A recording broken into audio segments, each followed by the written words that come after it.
Assalamualaikum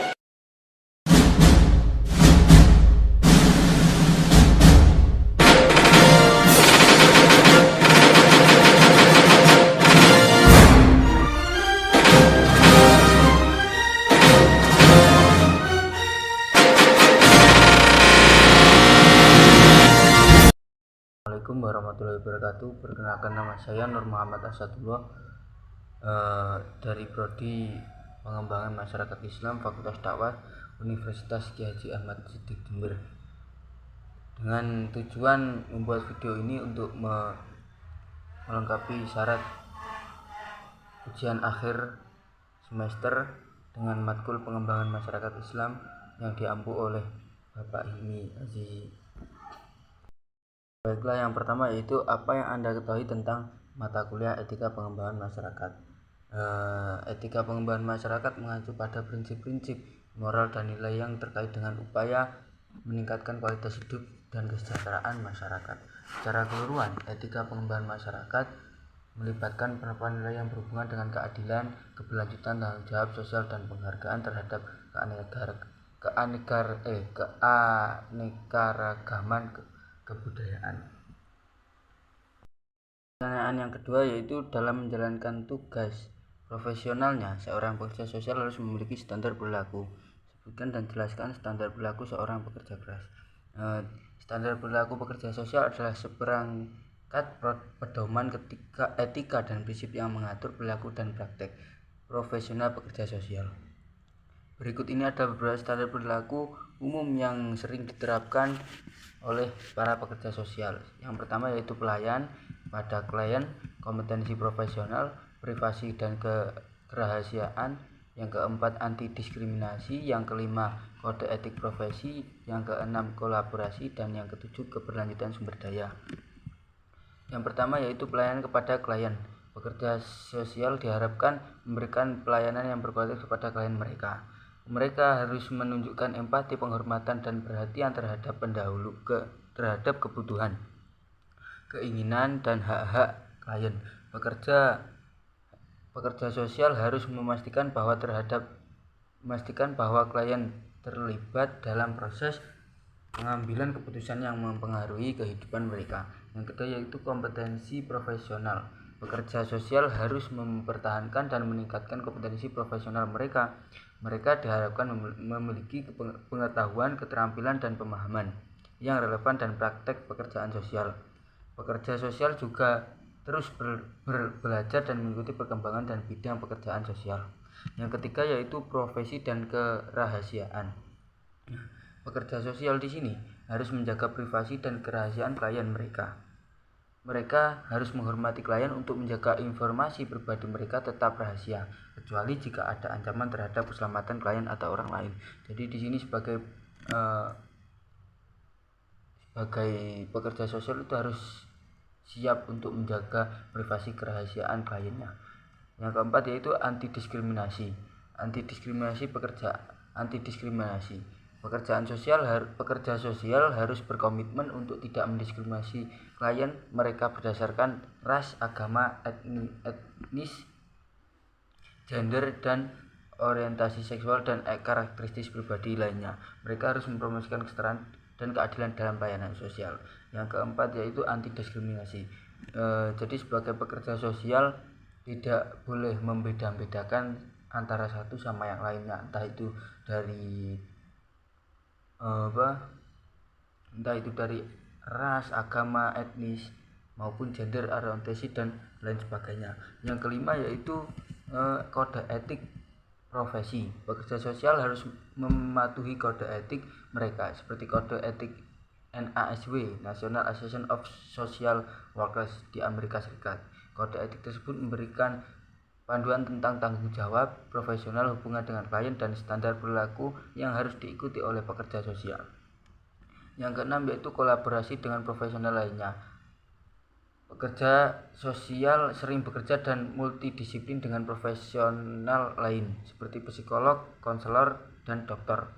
Mereka diharapkan untuk bekerja secara kolaboratif, secara bersamaan atau berkesinambungan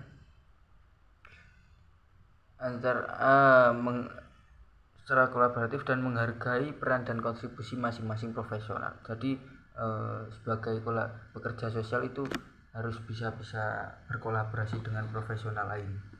Yang ketujuh yaitu keberlanjutan sumber daya.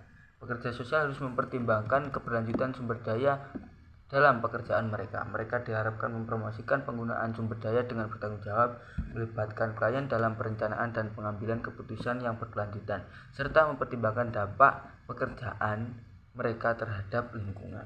Standar berlaku ini bertujuan untuk memastikan bahwa pekerjaan sosial menjalankan tugas mereka dengan integritas, profesionalis, dan mengutamakan kepentingan klien. Jadi sebagai pekerja sosial harus memiliki 7 sifat itu tadi. Tiga yaitu sebutkan dan jelaskan jenis wilayah kerja seorang pekerja sosial. Nah, di sini ada beberapa dari wilayah kerja pekerja sosial. Yang pertama yaitu wilayah kerja komunitas. Pekerja sosial dapat bekerja dalam komunitas untuk mengidentifikasi masalah sosial yang ada dan merancang program-program intervensi yang bertujuan untuk meningkatkan kualitas hidup masyarakat secara keseluruhan. Jadi di sini sebagai pekerja sosial itu bisa saja menangani suatu komunitas yang dimana komunitas itu diberdayakan agar potensinya lebih meningkat dan lebih baik. Yang kedua yaitu wilayah kerja keluarga. Pekerja sosial dapat memberikan dukungan dan layanan kepada keluarga yang menghadapi tantangan dengan krisis. Nah, mereka dapat membantu dalam menyelesaikan konflik keluarga, memberikan pendampingan saat menghadapi masalah pernikahan, perceraian, kekerasan, dan dalam rumah tangga atau masalah pengasuhan anak. Nah, di sini dalam wilayah kerja keluarga, pekerja sosial itu menangani keluarga yang sistemnya mempunyai masalah. Itu seperti contoh masalah pernikahan, perceraian, kekerasan, KDRT, atau masalah pengasuhan anak. Jadi pekerja sosial itu harus bisa mendampingi suatu keluarga yang memiliki masalah. Yang ketiga yaitu wilayah kerja kesehatan. Pekerja sosial sering terlibat dalam tim interdisipliner di rumah sakit, pusat kesehatan, atau lembaga medis lainnya. Mereka membantu pasien dan keluarga dalam mengatasi masalah sosial yang terkait dengan kondisi medis seperti krisis keuangan, masalah perumahan, atau perawatan jangka panjang. Jadi di sini sebagai wilayah pekerja sosial itu bisa menangani beberapa manusia suatu manusia humanis yang memiliki masalah dalam itu entah sakit atau pusat kesehatan memiliki sakit atau terkena bencana atau mungkin dalam memiliki penyakit apa gitu. Jadi sebagai pekerja sosial harus selalu ketika ada seorang yang seperti itu kita harus mendampingi. Ya tidak harus sih, cuma sebisa mungkin lah kita mendampingi yang memiliki musibah seperti itu. Keempat yaitu jelaskan urgensi pengembangan masyarakat dalam bidang dakwah Islam. Nah, di sini sebagai pekerja sosial itu juga penting untuk mendakwahkan Islam.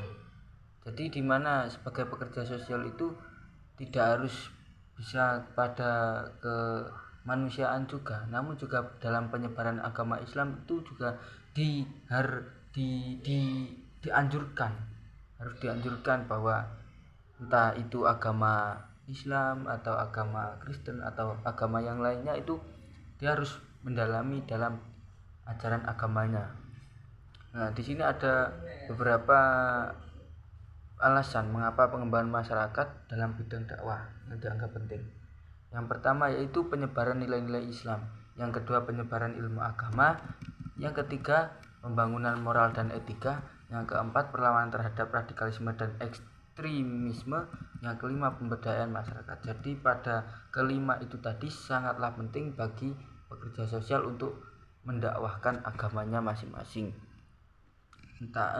Tidak masalah kalau seumpama ada seorang yang membutuhkan membutuhkan fasilitas dalam bidang agama, dalam konteks agama.